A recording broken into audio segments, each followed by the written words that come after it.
Welcome to a Foxy Tech Tips tutorial on getting new themes on Windows 11. If you find this tutorial helpful, please consider subscribing to my channel and liking the video.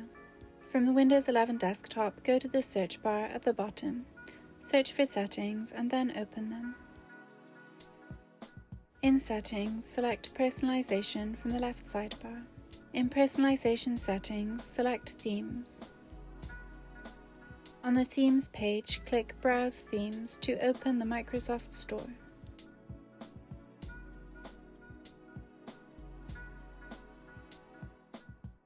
Browse through the available themes, and when you have found one you want, click Get.